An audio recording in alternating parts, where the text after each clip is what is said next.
ಜೈ ರಾಮಕೃಷ್ಣ. ನಮಸ್ತೆ. ಯುಗಾವತಾರ ಶ್ರೀರಾಮಕೃಷ್ಣ ಗ್ರಂಥಾಧ್ಯಯನಕ್ಕೆ ತಮ್ಮೆಲ್ಲರಿಗೂ ಸ್ವಾಗತ. ಅಧ್ಯಾಯ 56, ಪಂಡಿತೋತ್ತಮ ಪದ್ಮಲೋಚನ, ಸಂಚಿಕೆ 102. ವಿವಿಧ ಸಂಪ್ರದಾಯದ ಸಾಧುಗಳು ಸಾಧಕರು ದಕ್ಷಿಣೇಶ್ವರಕ್ಕೆ ಬಂದಾಗ ಅವರೊಡನೆ ಆಧ್ಯಾತ್ಮಿಕ ತತ್ವ ಹಾಗೂ ಸಾಧನೆಗಳಿಗೆ ಸಂಬಂಧಿಸಿದಂತೆ ಸಂಭಾಷಿಸುವುದು, ಅವರ ಅನುಭವಗಳೊಡನೆ ತಮ್ಮ ಅನುಭವಗಳನ್ನು ಹಂಚಿಕೊಳ್ಳುವುದು, ಬೇಕೆನಿಸಿದರೆ ಆ ಸಾಧಕರಿಗೆ ಆಧ್ಯಾತ್ಮಿಕ ನೆರವು ನೀಡುವುದು ಇವು ಶ್ರೀರಾಮಕೃಷ್ಣರ ಅಚ್ಚುಮೆಚ್ಚಿನ ಹವ್ಯಾಸ. ಮಾತ್ರವಲ್ಲ, ಕಲ್ಕತ್ತದ ಸನಿಹದಲ್ಲಿರುವ ಸಾಧಕರನ್ನು ನೋಡಿಕೊಂಡು ಬರುವುದೆಂದರೆ ಅವರಿಗೆ ಕಲ್ಲು ಸಕ್ಕರೆ ಸವಿದಂತೆ. ಇಂತಹ ಒಂದು ಸ್ಥಳದಲ್ಲಿ ಇಂತಹ ಒಬ್ಬ ಶ್ರೇಷ್ಠ ಸಾಧಕನಿದ್ದಾನೆ ಎಂಬ ಸುದ್ದಿ ಅವರ ಕಿವಿಗೆ ಬಿದ್ದರಾಯಿತು. ಅವನು ಯಾವ ಸಂಪ್ರದಾಯವನೇ ಆಗಿರಲಿ, ಅವನನ್ನು ಕಾಣಲು ಇವರು ಎದ್ದಾಯಿತು. ಆ ಸಾಧಕ ತಮ್ಮನ್ನು ಆಹ್ವಾನಿಸಬೇಕೆಂಬ ನಿಯಮವೇನೂ ಇಲ್ಲ, ಅಥವಾ ತಾವು ಅವನಲ್ಲಿಗೆ ಬರುತ್ತಿರುವ ವಿಷಯವನ್ನು ಮೊದಲಾಗಿಯೇ ತಿಳಿಸಬೇಕೆಂಬ ಯೋಚನೆಯೂ ಇಲ್ಲ. ಅವನನ್ನು ನೋಡಬೇಕೆಂಬ ವಿಚಾರ ಮನಸ್ಸಿಗೆ ಬಂದೊಡನೆ ಗಾಡಿ ಮಾಡಿಕೊಂಡು ಹೊರಟೇ ಬಿಟ್ಟರು. ಆಯಸ್ಸು ಅಲ್ಪ, ಮಾಡಬೇಕೆನಿಸಿದ್ದನ್ನು ಕೂಡಲೇ ಮಾಡಿ ಮುಗಿಸುವುದು ಒಳ್ಳೆಯದು ಎಂಬುದು ಅವರ ಮನೋಭಾವ. ತಾವು ಆ ರೀತಿ ಏಕಾಏಕಿ ಹೋದರೆ, ಏನಪ್ಪ ಇವರು ಯಾರೆಂದರೆ ಅವರಲ್ಲಿಗೆ ನಡೆದು ಬಿಡುತ್ತಾರಲ್ಲ ಎಂದು ಜನ ಆಡಿಕೊಳ್ಳಲಿಕ್ಕಿಲ್ಲವೇ? ಅಥವಾ ಆ ಸಾಧಕರಾದರೂ ತಮ್ಮ ಆಕಸ್ಮಿಕ ಆಗಮನದಿಂದ ಬೇಸರಿಸಿಕೊಳ್ಳದಿರರೆ? ಅವರು ತಮ್ಮನ್ನು ಸ್ವಾಗತಿಸಿ ಸತ್ಕರಿಸಿದರಂತೂ ಸರಿಯೇ ಸರಿ, ಆದರೆ ಒಂದು ವೇಳೆ ತಿರಸ್ಕರಿಸಿ ಬಿಟ್ಟರೆ ಎಂಬ ಈ ಆಲೋಚನೆಗಳೆಲ್ಲ ಶ್ರೀರಾಮಕೃಷ್ಣರ ಮನದಲ್ಲಿ ಏಳುವಂತೆ ಇಲ್ಲ. ಅಷ್ಟೇ ಅಲ್ಲ, ಇತರರಲ್ಲಿ ಉತ್ತಮ ಗುಣಗಳು ಕಂಡು ಬಂದರೆ ಅವುಗಳನ್ನು ಮನಸಾರ ಮೆಚ್ಚಿ ಅವರಿಗೆ ಸಲ್ಲಬೇಕಾದ ಗೌರವವನ್ನು ತೋರಿಸುವುದು ಶ್ರೀರಾಮಕೃಷ್ಣರ ಸ್ವಭಾವ. ಅವರು ಹೇಳುತ್ತಿದ್ದರು, ಸಮಾಜದ ಸಂಭಾವಿತ ವ್ಯಕ್ತಿಗಳಿಗೆ ಸೂಕ್ತ ಗೌರವ ಸಲ್ಲಿಸದಿದ್ದರೆ ಭಗವಂತ ಮುನಿಸಿಕೊಳ್ಳುತ್ತಾನೆ. ಅವರು ಗೌರವಾನ್ವಿತ ಸ್ಥಾನಮಾನಕ್ಕೇರಿದ್ದು ಆತನ ಕೃಪೆಯಿಂದಲೇ. ಆದ್ದರಿಂದ ಅವರನ್ನು ಕಡೆಗಣಿಸಿದರೆ ಭಗವಂತನನ್ನೇ ಅವಮಾನಿಸಿದಂತೆ. ಅದಕ್ಕಾಗಿಯೇ ಶ್ರೀರಾಮಕೃಷ್ಣರು ಉತ್ತಮ ಸಾಧಕರ ಬಳಿಗೆ ತಾವಾಗಿಯೇ ಹೋಗುತ್ತಿದ್ದರು, ಕೈ ಮುಗಿಯುತ್ತಿದ್ದರು. ಅವರೆಲ್ಲ ಆಧ್ಯಾತ್ಮಿಕ ಪಥದಲ್ಲಿ ಎಷ್ಟು ದೂರ ಮುಂದುವರಿದಿದ್ದಾರೆ ಎಂಬುದನ್ನು ಕಂಡು ಸ್ವಲ್ಪ ಹೊತ್ತು ಭಗವತ್ ಕಥಾಲಾಪ ನಡೆಸಿ ಹಿಂದಿರುಗುತ್ತಿದ್ದರು. ಆಗಲೇ ಅವರ ಮನಸ್ಸಿಗೆ ಸಮಾಧಾನ. ಸಹಜವಾಗಿಯೇ ಪ್ರಕಾಂಡ ಪಂಡಿತನಾದ ಪದ್ಮಲೋಚನನ ವಿಷಯವೂ ಅವರ ಕಿವಿಗೆ ಬಿತ್ತು. ಕಲ್ಕತ್ತದ ಉತ್ತರ ದಿಸೆಯಲ್ಲಿರುವ ಬರ್ದ್ವಾನ್ ಅಂದ್ರೆ ಬರ್ದ್ವಾನ್ ಪ್ರದೇಶದವನು ಈ ಪಂಡಿತ. ಬಂಗಾಳವು ತಂತ್ರಶಾಸ್ತ್ರಕ್ಕೂ ನ್ಯಾಯಶಾಸ್ತ್ರಕ್ಕೂ ಪ್ರಸಿದ್ಧ, ಆದರೆ ವೇದಾಂತ ಶಾಸ್ತ್ರ ಅಲ್ಲಿ ವಿರಳ. ಪದ್ಮಲೋಚನನಿಗೆ ಬಂಗಾಳದಲ್ಲಿ ನ್ಯಾಯಶಾಸ್ತ್ರದಲ್ಲೇನೋ ಯೋಗ್ಯ ಶಿಕ್ಷಣ ದೊರಕಿತು, ಆದರೆ ಅವನಿಗೆ ವೇದಾಂತದಲ್ಲಿ ವಿಶೇಷ ಆಸಕ್ತಿ. ಅದನ್ನು ಅಭ್ಯಸಿಸಲು ಅವನು ಕಾಶಿಗೆ ಹೋಗಬೇಕಾಯಿತು. ಅಲ್ಲಿ ಬಹುಕಾಲ ಗುರುಕುಲವಾಸ ಮಾಡಿ ವೇದಾಂತ ಶಾಸ್ತ್ರದಲ್ಲಿ ಪ್ರವೀಣನಾಗಿ ತನ್ನ ನಾಡಿಗೆ ಹಿಂದಿರುಗಿದ. ಅಂದಿನ ಕಾಲದಲ್ಲಿ ನಿಪುಣರಿಗೆ ರಾಜಾಶ್ರಯ ಸ್ವತಃಸಿದ್ಧ. ವರ್ಧಮಾನದ ಮಹಾರಾಜ ಪದ್ಮಲೋಚನನನ್ನು ಆಸ್ಥಾನ ವಿದ್ವಾಂಸರ ಶ್ರೇಣಿಗೆ ಸೇರಿಸಿಕೊಂಡ. ನಿಜವಾದ ಪ್ರತಿಭೆ ಎಲ್ಲಿದ್ದರೆ ಅಲ್ಲೇ ಪ್ರಕಾಶಿಸುತ್ತಿರುತ್ತದೆ. ಇನ್ನು ರಾಜಾಶ್ರಯದಂಥ ಅವಕಾಶ ದೊರೆತರೆ ಕೇಳಬೇಕೇ? ಪದ್ಮಲೋಚನನ ಪ್ರತಿಭೆಯನ್ನು ಮನಗಂಡ ಮಹಾರಾಜ ಅವನನ್ನು ಪ್ರಧಾನ ಆಸ್ಥಾನ ವಿದ್ವಾಂಸನನ್ನಾಗಿ ನೇಮಿಸಿದ. ಹೀಗೆ ಅವನ ಕೀರ್ತಿ ಬಂಗಾಳದಲ್ಲೆಲ್ಲ ವ್ಯಾಪಿಸತೊಡಗಿತು. ಅವನು ಪಂಡಿತ ಪದ್ಮಲೋಚನ ತರ್ಕಾಲಂಕಾರ ಭಟ್ಟಾಚಾರ್ಯನೆಂದು ಖ್ಯಾತನಾದ. ಆದರೆ ಪದ್ಮಲೋಚನನ ಖ್ಯಾತಿಗೆ ಕಾರಣ ಕೇವಲ ಅವನ ಪಾಂಡಿತ್ಯವಾಗಿರಲಿಲ್ಲ, ಅವನ ಜೀವನ ಸದಾಚಾರ ಸಂಪನ್ನವಾಗಿತ್ತು. ಇಷ್ಟದೇವತೆಯಲ್ಲಿ ಅವನಿಗೆ ನಿಷ್ಠಾಯುತ ಭಕ್ತಿ ಇತ್ತು. ತಪೋಮಯ ಜೀವನ ಅವನದಾಗಿತ್ತು. ಔದಾರ್ಯ, ಅನಾಸಕ್ತಿ ಅವನ ಸ್ವಭಾವವೇ ಆಗಿತ್ತು. ಈ ಜಗತ್ತಿನಲ್ಲಿ ಅಪಾರ ಪಾಂಡಿತ್ಯವುಳ್ಳವರೂ ಇದ್ದಾರೆ, ಅಗಾಧ ಭಕ್ತಿಯುಳ್ಳವರೂ ಇದ್ದಾರೆ. ಆದರೆ ಒಬ್ಬನೇ ವ್ಯಕ್ತಿಯಲ್ಲಿ ಎರಡೂ ಸೇರಿದಾಗ ಅಂಥವನ ವ್ಯಕ್ತಿತ್ವ ಸುಗಂಧಪೂರ್ಣ ಸುವರ್ಣ ಪುಷ್ಪವಲ್ಲವೇ? ಆದ್ದರಿಂದ ಅಂತಹ ವ್ಯಕ್ತಿಯ ಕಡೆಗೆ ಜನರ ಒಲವು ಅಧಿಕ. ಪಾಂಡಿತ್ಯದೊಂದಿಗೆ ಪರಮಾರ್ಥವನ್ನು ಸೇರಿಸಿಕೊಂಡ ಪದ್ಮಲೋಚನನ ಕೀರ್ತಿ ಕರ್ಣಾಕರ್ಣಿಯಾಗಿ ಸಂಚರಿಸುತ್ತಾ ಶ್ರೀರಾಮಕೃಷ್ಣರನ್ನೂ ತಲುಪಿತು. ಸರಿ, ಅವನನ್ನು ನೋಡಿ ಅವನೊಡನೆ ಮಾತನಾಡಿಕೊಂಡು ಬರುವ ಇಚ್ಛೆಯಾಯಿತು ಅವರಿಗೆ. ಮಥುರ ಬಾಬುವಿನ ಬಳಿ ತಮ್ಮ ಇಚ್ಛೆಯನ್ನು ತಿಳಿಸಿದರು. ಅವನೂ ಕೂಡಲೇ ಒಪ್ಪಿದ. ಪ್ರಯಾಣಕ್ಕೆ ಒಂದು ದಿನವನ್ನು ಗೊತ್ತು ಮಾಡಿದ. ಆದರೆ ಅಷ್ಟರಲ್ಲಿ ಅವನೇ ಒಂದು ದಿನ ಬಂದು ಶ್ರೀರಾಮಕೃಷ್ಣರಿಗೆ ಸುದ್ದಿ ಕೊಟ್ಟ. ಅಪ್ಪ, ಪಂಡಿತ ಪದ್ಮಲೋಚನರು ಕಲ್ಕತ್ತಕ್ಕೆ ಬಂದಿದ್ದಾರಂತೆ. ಅವರಿಗೆ ಕಾಯಿಲೆಯಾದ್ದರಿಂದ ಹವಾ ಬದಲಾವಣೆಗಾಗಿ ಅವರನ್ನು ಇಲ್ಲಿಗೆ ಕರೆತಂದು ವಿಮಲಚರಣ ವಿಶ್ವಾಸರ ಉದ್ಯಾನಗೃಹದಲ್ಲಿ ಇರಿಸಲಾಗಿದೆ. ಅಲ್ಲಿ ಅವರಿಗೆ ಗಂಗಾಚರಣ ಸೇನರಿಂದ ಚಿಕಿತ್ಸೆ ನಡೆಯುತ್ತಿದೆ. ಶ್ರೀರಾಮಕೃಷ್ಣರು ಕೂಡಲೇ ಹೃದಯ ರಾಮನನ್ನು ಕರೆದು ಪದ್ಮಲೋಚನ ಎಂಥವನೆಂಬುದನ್ನು ತಿಳಿದು ಬರುವಂತೆ ಕಲ್ಕತ್ತಕ್ಕೆ ಕಳುಹಿಸಿದರು. ಹೃದಯರಾಮ ಪಂಡಿತನನ್ನು ನೋಡಿ ಬಂದು ವರದಿ ಕೊಟ್ಟ. ಮಾವ, ಪಂಡಿತರನ್ನು ನೋಡಿದೆ. ಅವರು ಅಹಂಕಾರಿಗಳಲ್ಲ, ಬದಲಾಗಿ ಬಹಳ ಸೌಜನ್ಯವುಳ್ಳವರು. ದಕ್ಷಿಣೇಶ್ವರದ ಪರಮಹಂಸರನ್ನು ದರ್ಶಿಸಲು ನಿನಗೂ ಬಹಳ ಇಚ್ಛೆಯಾಗುತ್ತದೆ ಎಂದರು. ನಾನು ನಿನ್ನ ಕಡೆಯವನೆಂದು ತಿಳಿದು ನನ್ನನ್ನು ತುಂಬಾ ಸನ್ಮಾನಿಸಿದರು. ಮರುದಿನವೇ ಶ್ರೀರಾಮಕೃಷ್ಣರು ಹೃದಯನೊಡಗೂಡಿಕೊಂಡು ಪಂಡಿತನನ್ನು ನೋಡಲು ಹೊರಟೇ ಬಿಟ್ಟರು. ದೋಣಿಯಲ್ಲಿ ಪ್ರಯಾಣ. ದಕ್ಷಿಣೇಶ್ವರದಿಂದ ಉತ್ತರಕ್ಕೆ ಕೆಲವು ಮೈಲಿ ದೂರದಲ್ಲಿರುವ ಅರಿಯದಾಹ ಎಂಬಲ್ಲಿ ಆತ ಇದ್ದುದು. ಅವನೊಂದಿಗೆ ಹಲವು ಶಿಷ್ಯರು ಇದ್ದರು. ಶ್ರೀರಾಮಕೃಷ್ಣರು ಉದ್ಯಾನಗೃಹದ ಬಳಿಗೆ ಬಂದರು. ಒಳಗಿರುವವರಿಗೆ ತಾವು ಆಗಮಿಸಿರುವ ವಿಷಯವನ್ನು ಔಪಚಾರಿಕವಾಗಿಯಾದರೂ ತಿಳಿಸಬೇಕು ಎನ್ನುವುದು ಅವರಿಗೆ ಹೊಳೆಯದೆ ನೇರವಾಗಿ ಒಳನಡೆದರು. ಪದ್ಮಲೋಚನ ಹಾಸಿಗೆಯ ಮೇಲೆ ಒರಗಿಕೊಂಡಿದ್ದ. ಕಣ್ತೆರೆದು ನೋಡಿದರೆ ಎದುರಿಗೆ ಪರಮಹಂಸರು. ವಿಸ್ಮಯ ಮೂಕನಾಗಿ ಎದ್ದು ನಿಂತ. ಶ್ರೀರಾಮಕೃಷ್ಣರ ದಿವ್ಯ ದರ್ಶನದಿಂದ ಅವನಿಗಾದ ಆನಂದವನ್ನು ಅಳೆಯಬಲ್ಲವರಾರು. ಆ ಆನಂದ ಅವನ ಮುಖದಲ್ಲಿ ಉಕ್ಕಿ ಹರಿಯುತ್ತಿತ್ತು. ಅವನು ಅವರಲ್ಲಿ ಅದೇನನ್ನು ಕಂಡನೋ ಅಥವಾ ಅವರು ಅವನಿಗೆ ಅದೇನನ್ನು ತೋರಿಸಿದರೋ ಅಚ್ಚರಿಯಿಂದ ಉದ್ಗರಿಸಿದ. ಆಹ್, ಇದೇನು ಅಪೂರ್ವ ದೃಶ್ಯ!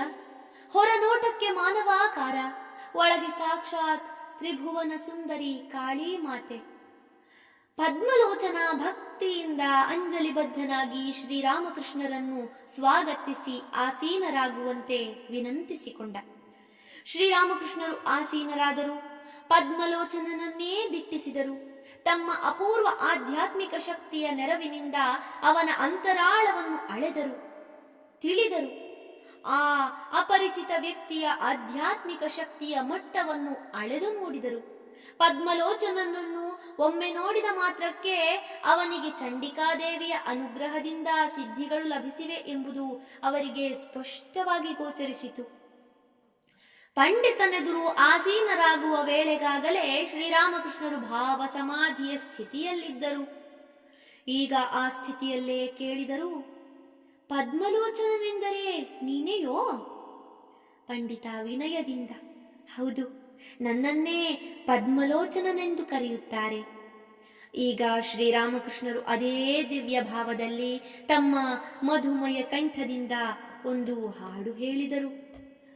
ತಾಯಿ ದುರ್ಗೆಯ ನಿಜವನರಿಯುವ ಧೀರರಾರೋ ಜಗದೊಳು, ಆರು ದರುಶನ ವೇದ ಶಾಸ್ತ್ರ ಪುರಾಣವರಿಯದು ಅವಳನು. ಯೋಗಿ ಹೃದಯದ ದಿವ್ಯ ನಿತ್ಯಾನಂದ ರೂಪಿಣಿ ಆಕೆಯೋ, ತನ್ನ ಆನಂದದಲ್ಲಿ ತಾನೇ ಜೀವರೆದೆಯೊಳಗಿರುವಳು. ಸಕಲ ಬ್ರಹ್ಮಾಂಡವನು ಬಸಿರಲಿ ಧರಿಸಿ ನಿತ್ಯವು ಪೊರೆವಳು. ಮೂಲಾಧಾರ ಸಹಸ್ರಾರದಿ ಮುನಿಗಳವಳನು ನೆನೆವರು. ಶಿವನ ಹೊರತಿನ್ನಾರು ಅರಿಯರು ಅವಳ ದಿವ್ಯ ಸ್ವರೂಪವ. ಪದ್ಮವನದಲ್ಲಿ ಹಂಸರೂಪನ ಜೊತೆಗೆ ನಲಿಯುವ ಮಾಟವ. ಕಡಲ ನೀಜುವೆನೆಂಬ ಮರುಳನ ಕಲ್ಪನೆಗೆ ನಗುವಂದದಿ. ಇಂಥ ತಾಯಿಯ ತಿಳಿದೆನೆಂದರೆ ಶ್ರೀ ಪ್ರಸಾದನು ನಗುವನು. ಕುಬ್ಜನಾದವ ಮುಗಿಲ ಚಂದ್ರನ ಹಿಡಿವ ಯತ್ನದ ತೆರದಲ್ಲಿ. ಬುದ್ಧಿ ಅರಿತರ ಹೃದಯವರಿಯದು ತಾಯಿ ದುರ್ಗೆಯ ನಿಜವನು. ಶ್ರೀರಾಮಕೃಷ್ಣರ ಭಾವವಿನ್ನೂ ಇಳಿಯಲಿಲ್ಲ. ಆ ಸ್ಥಿತಿಯಲ್ಲೇ ಇನ್ನೂ ಕೆಲವು ಭಕ್ತಿಗೀತೆಗಳನ್ನು ಹಾಡಿದರು. ಅವುಗಳಾದರೂ ಇಂಥ ಹಾಡುಗಳು, ಅವುಗಳಾದರೂ ಎಂಥ ಹಾಡುಗಳು! ಅರ್ಥಗರ್ಭಿತ, ಹಾಡಿದ ರೀತಿ ಭಾವಪೂರಿತ. ಹಾಡುತ್ತಾ ಹಾಡುತ್ತಾ ಗಾಢ ಸಮಾಧಿಯಲ್ಲಿ ಮುಳುಗಿ ಹೋದರು. ಶರೀರವೆಲ್ಲ ಸ್ಥಿರಗಂಭೀರ, ಮುಖಕಮಲ ಉಜ್ವಲ. ಪದ್ಮಲೋಚನ ಪರಮಾಶ್ಚರ್ಯಭರಿತನಾಗಿ ಅವರ ಮುಖ ಕಾಂತಿಯನ್ನೇ ದಿಟ್ಟಿಸುತ್ತ ನಿಂತ. ಅವನು ತಕ್ಷಣವೇ ಅರಿತುಕೊಂಡ, ಶ್ರೀರಾಮಕೃಷ್ಣರಲ್ಲುಂಟಾದ ಈ ಪರಿವರ್ತನೆ ಕೇವಲ ಭಾವಾವೇಶವಲ್ಲ, ಇದು ನಿಜವಾಗಿಯೂ ಅಪೂರ್ವ ಆಧ್ಯಾತ್ಮಿಕತೆಯ ಅಭಿವ್ಯಕ್ತಿ ಎಂದು. ಅವನ ಎರಡೂ ಕಣ್ಣುಗಳಲ್ಲಿ ನೀರು ಧಾರಾಕಾರವಾಗಿ ಪ್ರವಹಿಸತೊಡಗಿತು. ತಾನು ತನ್ನ ಜೀವನವಿಡೀ ಯಾವ ಶಾಸ್ತ್ರಗಳನ್ನು ಅಧ್ಯಯನ ಮಾಡಿದ್ದನೋ ಆ ಶಾಸ್ತ್ರಗಳ ಸಾರವೇ ಮೂರ್ತಿಮತ್ತಾಗಿ ಕಣ್ಣೆದುರಿಗೆ ನಿಂತಿರುವುದನ್ನು ಅವನು ಕಾಣುತ್ತಿದ್ದ. ಈಗ ಅವನು ತನ್ನ ಭಾವಾವೇಶವನ್ನು ಸ್ವಲ್ಪ ಸಂಭಾಳಿಸಿಕೊಂಡು ಕಣ್ಣೀರನ್ನು ಒರೆಸಿಕೊಳ್ಳುತ್ತಾ ಹೃದಯನೊಂದಿಗೆ ಹೇಳಿದ, ಏನಾಶ್ಚರ್ಯ! ನಾನೆಂದು ಕಣ್ಣೀರು ಹಾಕಿದವನೇ ಅಲ್ಲ. ಇಂದು ಇವರ ಹಾಡುಗಳು ನನ್ನ ಕಣ್ಣುಗಳಲ್ಲಿ ಧಾರಾಕಾರವಾಗಿ ನೀರಿಳಿಸಿಬಿಟ್ಟುವಲ್ಲ. ಅವನಿಗೆ ಇದೊಂದು ಅಪೂರ್ವ ಅನುಭವ. ಏಕೆಂದರೆ ಆಧ್ಯಾತ್ಮಿಕತೆ ಎಂಬುದು ಇಷ್ಟೊಂದು ಘನೀಭೂತವಾಗಿ, ಇಷ್ಟೊಂದು ಅನುಭವಗಮ್ಯವಾಗಿ ಅಭಿವ್ಯಕ್ತಗೊಂಡದ್ದನ್ನು ಅವನು ಕಂಡದ್ದು ಅಂದೇ.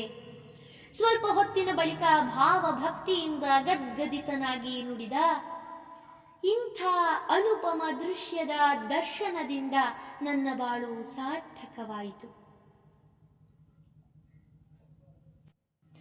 ಇಷ್ಟು ವರ್ಷಗಳವರೆಗೆ ತಾನು ಯಾವ ಶಾಸ್ತ್ರವಾಕ್ಯಗಳ ಮರ್ಮವನ್ನು ತನ್ನ ಶಿಷ್ಯರಿಗೆ ಮನಗಾಣಿಸಲು ಶತ ಪ್ರಯತ್ನ ಮಾಡುತ್ತಿದ್ದನೋ ಅದನ್ನು ಅವರಿಗೆ ಇಂದು ಉದಾಹರಣಪೂರ್ವಕವಾಗಿ ತೋರಿಸಿ ತಿಳಿಸಲು ಸಾಧ್ಯವಾದುದಕ್ಕಾಗಿ ಪದ್ಮಲೋಚನನಿಗೆ ಸಂತೋಷವಾಗಿ ಬಿಟ್ಟಿತ್ತು.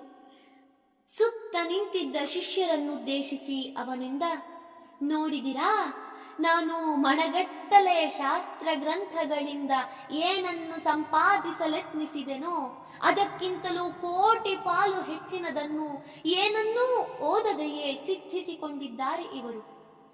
ಸ್ವಲ್ಪ ಹೊತ್ತು ಹೀಗೆ ಕಳೆಯಿತು. ಶ್ರೀರಾಮಕೃಷ್ಣರು ಮೆಲ್ಲನೆ ಸಹಜ ಸ್ಥಿತಿಗೆ ಮರಳಿದರು. ತಮ್ಮ ಶಿಶು ಸಹಜ ಸರಳತೆಯಿಂದ ಪಂಡಿತನನ್ನು ಕೇಳಿದರು, ಅಂದಹಾಗೆ ನಾನು ಇಷ್ಟು ಹೊತ್ತು ಅದೇನೋ ಒಂದು ವಿಚಿತ್ರ ಸ್ಥಿತಿಯಲ್ಲಿದ್ದೇನಲ್ಲ, ಅದೇನೆಂದು ಹೇಳಬಲ್ಲೆಯಾ? ಪಂಡಿತ, ಸ್ವಾಮಿ, ಅದು ಅಂತಿಂಥ ಸ್ಥಿತಿಯಲ್ಲ, ಯೋಗಾಭ್ಯಾಸದ ಮಹಾಫಲವಾದ ಸಮಾಧಿ ಸ್ಥಿತಿ, ದೇವತೆಗಳಿಗೂ ದುರ್ಲಭವಾದ ಸ್ಥಿತಿ ಅದು.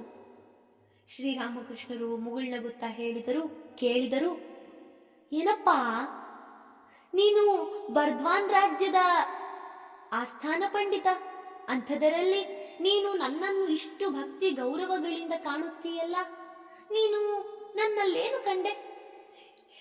ಪಂಡಿತ ವಿನಯದಿಂದ ಆದರೆ ದೃಢ ಸ್ವರದಲ್ಲಿ ನುಡಿದ, ಸ್ವಾಮಿ, ನಾನೆಂಥ ಪಂಡಿತ, ಕೇವಲ ನಿಮ್ಮ ಪವಿತ್ರ ಪಾದಧೂಳಿಯೇ ಎಂಥ ಮೂರ್ಖರನ್ನು ಶ್ರೇಷ್ಠ ಪಂಡಿತರನ್ನಾಗಿ ಮಾಡಿತು. ಹೀಗೆ ಮೊದಲ ಭೇಟಿಯಲ್ಲೇ ಇಬ್ಬರ ನಡುವೆ ಅಪೂರ್ವ ಬಾಂಧವ್ಯವೊಂದು ಒಡಮೂಡಿತು. ಪಂಡಿತ ಪದ್ಮಲೋಚನನಲ್ಲಿ ಅಪಾರ ಶಾಸ್ತ್ರಜ್ಞಾನದೊಂದಿಗೆ ನಿಷ್ಕಾಪಟ್ಯ ಔದಾರ್ಯಗಳೂ ಆಧ್ಯಾತ್ಮಿಕ ಸತ್ವವೂ ಹಾಸುಹೊಕ್ಕಾಗಿದ್ದುದನ್ನು ಕಂಡು ಶ್ರೀರಾಮಕೃಷ್ಣರು ಸಂತೋಷಪಟ್ಟರು. ಪಂಡಿತನಂತೂ ಶ್ರೀರಾಮಕೃಷ್ಣರನ್ನು ದರ್ಶಿಸಿ ತಾನು ಕೃತಾರ್ಥನಾದೆನೆಂದು ಹಿಗ್ಗಿದ. ಅಂದಿನ ತಮ್ಮ ಮಾತುಕತೆಯ ಬಗ್ಗೆ ಶ್ರೀರಾಮಕೃಷ್ಣರು ಮುಂದೆ ಹೇಳುತ್ತಿದ್ದರು. ನಾನು ಎಷ್ಟೋ ಜನ ಪಂಡಿತರೊಂದಿಗೆಲ್ಲ ಮಾತನಾಡಿದ್ದೆ, ಆದರೆ ಪದ್ಮಲೋಚನನೊಂದಿಗೆ ಸಂಭಾಷಿಸಿದಾಗ ಉಂಟಾದ ತೃಪ್ತಿ ಹಿಂದೆಂದೂ ಸಿಕ್ಕಿರಲಿಲ್ಲ. ಆದರೆ ಪಂಡಿತ ಈ ನಡುವೆ ಶ್ರೀರಾಮಕೃಷ್ಣರಿಗೆ ಒಂದು ಸಲಹೆ ಮಾಡಿದ್ದು ಸ್ವಾರಸ್ಯಕರವಾಗಿದೆ. ನೋಡಿ, ನೀವು ನಾನಾ ಬಗೆಯ ಭಕ್ತರ ಸಹವಾಸ ಮಾಡುವುದು ಅಷ್ಟು ಒಳ್ಳೆಯದಲ್ಲ. ಏಕೆಂದರೆ ನಾನಾ ಸಂಸ್ಕಾರದ ಜನ ಬಂದು ನಿಮ್ಮ ಆಧ್ಯಾತ್ಮಿಕ ಜೀವನದ ದಾರಿಯನ್ನೇ ತಪ್ಪಿಸಿಬಿಟ್ಟಾರು. ಶ್ರೀರಾಮಕೃಷ್ಣರ ಸ್ಫಟಿಕ ಸದೃಶ ಪರಿಶುದ್ಧತೆ, ಆಗಸದೆತ್ತರದ ಆಧ್ಯಾತ್ಮಿಕತೆ ಇವುಗಳ ಪರಿಚಯ ಆತನಿಗಿನ್ನೂ ಆಗಿಲ್ಲ.